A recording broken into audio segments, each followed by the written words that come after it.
and welcome here to my YouTube channel. Today I'm going to be finishing up one of my unfinished projects. One of many, I will say. And that was one of my goals for the year of 2025, is that I wanted to finish up my unfinished projects. And I know that you have them too. If you're a crafter, you probably have unfinished projects. Well, today I'm going to be working on a pair of socks, and this is a Patton's acrylic, I believe. It's been a while. It's been probably 2 years since I've opened this bag back up again, because I know it was before I had a YouTube channel, and we're almost hitting my 1 year anniversary here on YouTube. So it's been a while, but can we look at these colors? They're really pretty. I don't love acrylic, but I love the color so much that I went ahead and tried this. But I do have one completed sock here. And then I have, luckily, the beginning of the next socks. I have a tiny little cuff here and the start of the body of the sock. And I'm so glad that I did that, because if I had finished this sock and then I hadn't started the next one and I came back to this project, I have no idea how many stitches I would need to cast on. I would have to like sit and try to count them or it would be helpful to write them down. So I possibly have them written down somewhere. I know that I used to have a little notebook that I kept in my project bag. So it might be in my main like big project bag. So I might have that information, but I don't know, it's not with this project. So I'm so glad that I have the start of the next sock. So I don't think it'll take that long to do it. A little bit about the sock itself is when I made this, I made it with an afterthought heel. So that means I knitted the entire body of the sock, and I put a line of like contrasting color of yarn in order to know where I wanted to put my heel. And then after the body of the sock is done, I went back and put in the heel. And so I'm going to show you how I do that. It's a very simple way to construct a sock. So enough talking about this, and let's get to it and let's get it finished.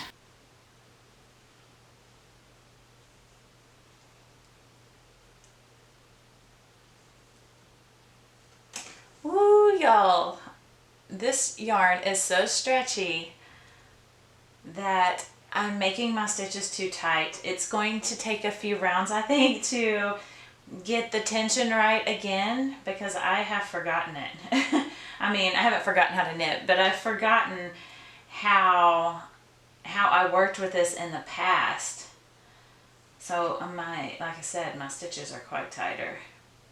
So this might take a couple of, a little trial and error to figure this out.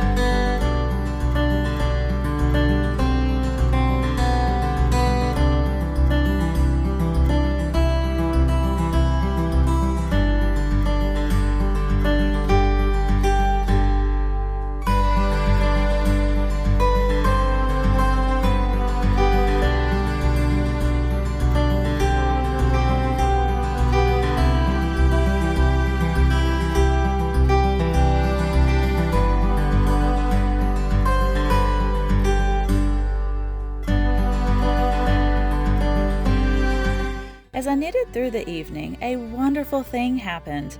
It began to snow. This is a rare event for us here. We only see snow in Central Texas maybe every 2 or 3 years. It was so beautiful, falling down and the wind blowing it off the roof. I just had to sit and enjoy this moment.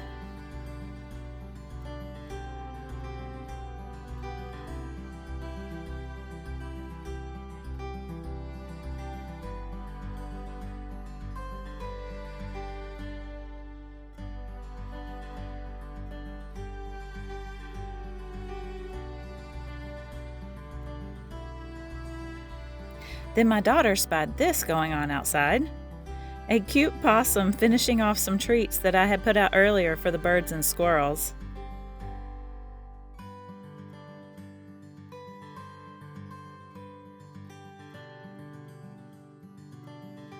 The weather did not bother it at all. I am glad it got a snack on such a cold night.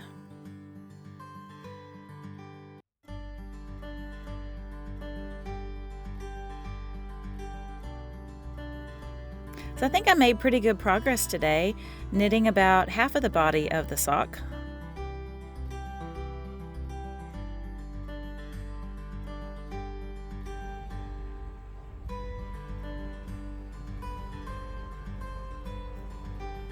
As the snow melted and dwindled away the next day, so did my ball of yarn.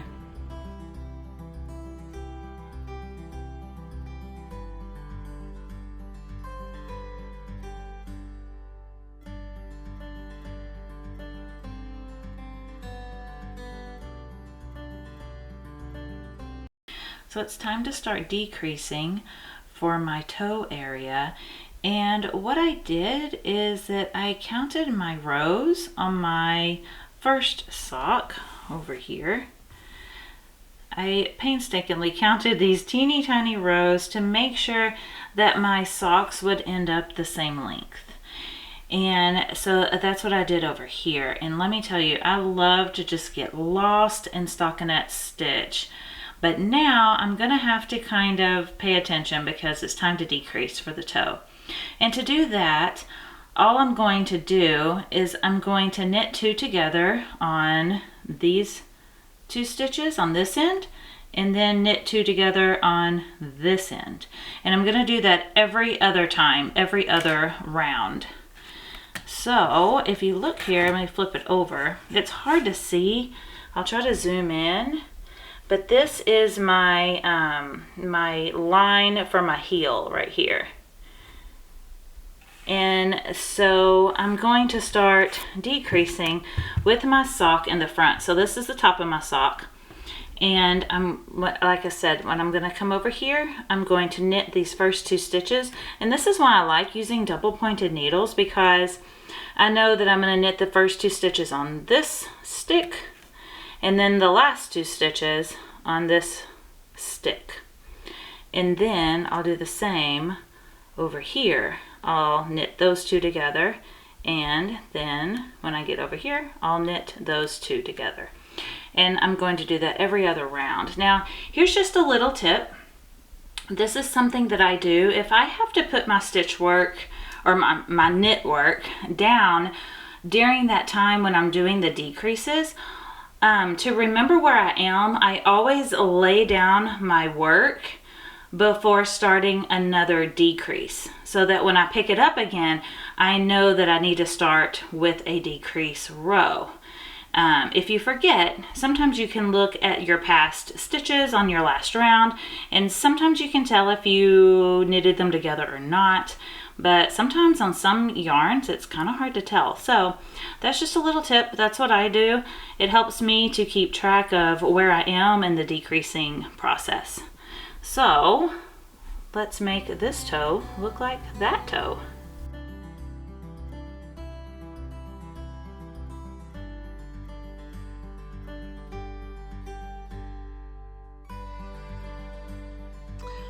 Okay, I'm about halfway up the toe now, and it dawned on me that I was supposed to knit 1 and then decrease.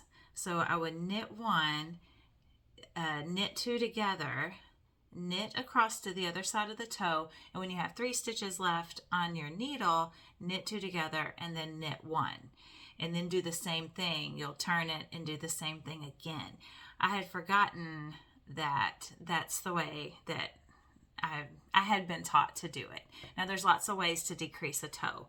You can have rounded toes, you can have a star toe. This is kind of like a wedge toe. It ends up being quite pointy, but I don't mind that at all, because I find that once I put the sock on and wear it, it just kind of stretches to my foot anyway. So anywho, I just wanted to mention that I had kind of made a mistake earlier in the video, and I wanted to correct that. So let's get this toe finished. After the toe was complete, I finished the edge with a Kitchener stitch, also called a graphing stitch. And I always have to Google how to do it because I can never seem to remember. but it is a nice closure for your socks.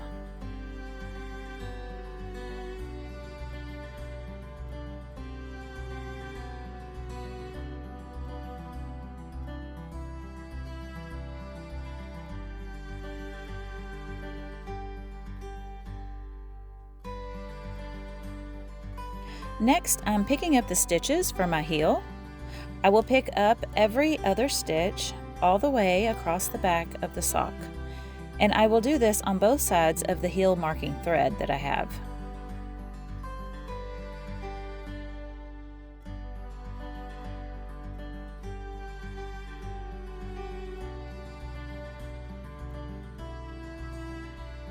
And now I just need to remove that thread.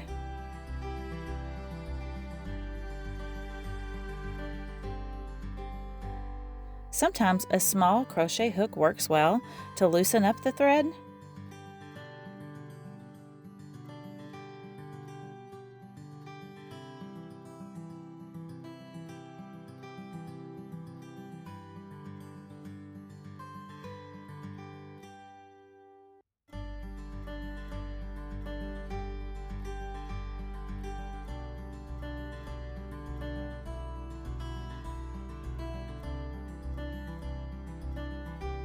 But a knitting needle works too.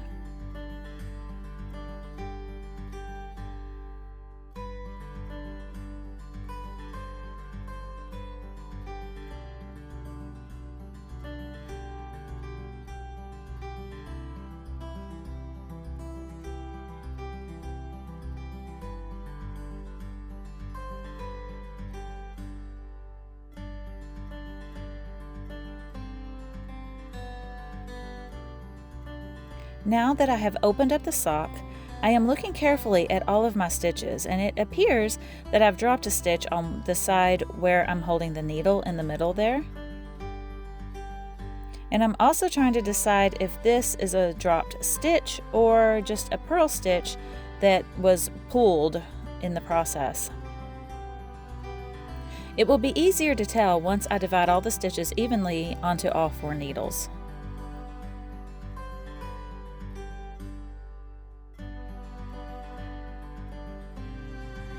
Okay, now I have all my stitches sorted out here. I thought I had dropped a stitch, but actually the yarn had just split.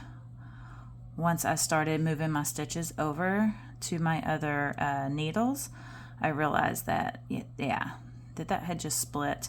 And then one over here that I thought I had dropped, it also was not a dropped stitch. It was just a purl stitch that got snagged when I was taking out the thread I had used to mark my heel. So now I can just start stitching around here. I'm going to do 1 stitch all the way around, no decreases, and then I'm going to start decreasing the same way that I did for my toe. And then we'll have a sock.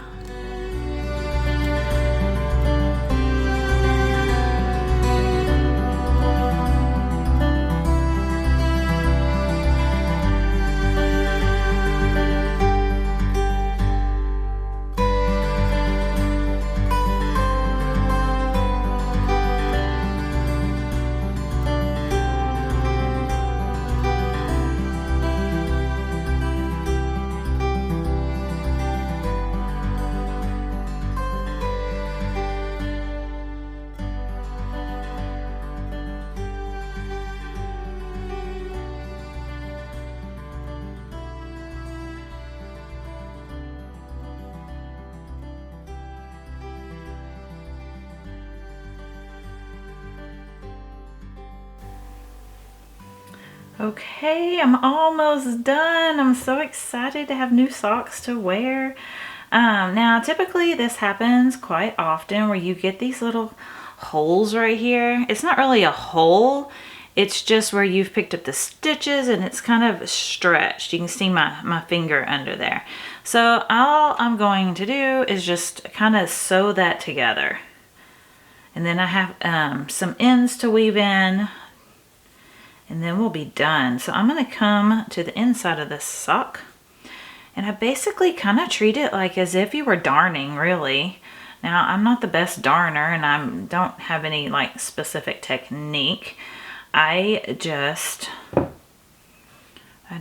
basically sew it together.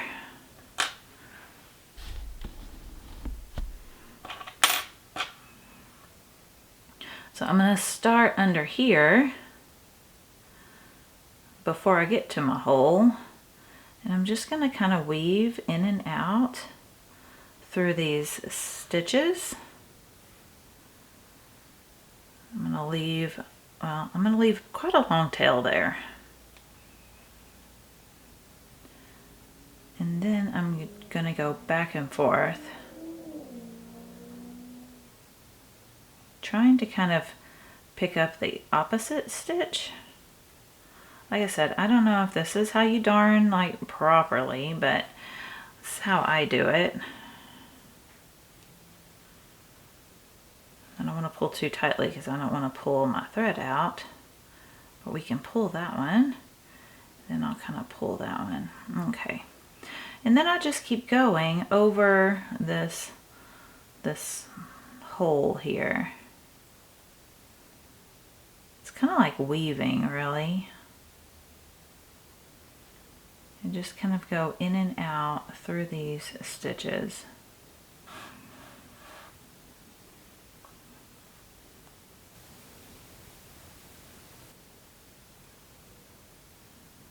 I never pick up the stitches that are right on the edge. I go behind them on each side. There we go. Now let's see what it looks like on the other side. And there we go. Voila! You can't even tell there was a hole there anymore. Okay, so now I'm just going to tie that off and weave it in.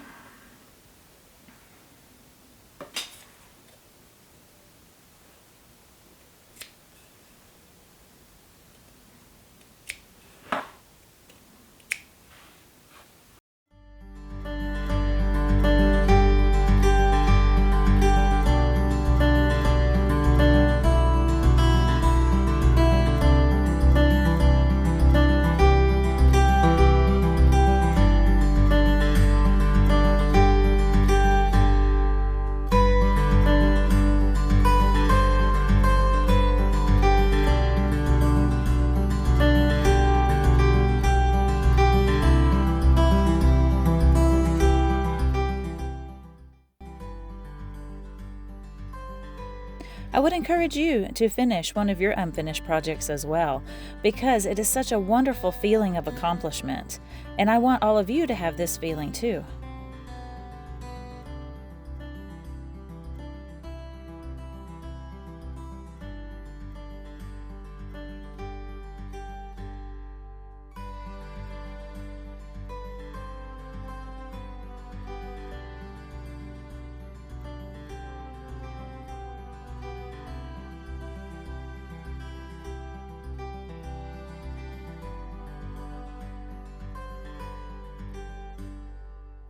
Thank you so much for watching. Next week, I will be putting together a signature for my nature journal. See you then, and have a blessed week. Bye.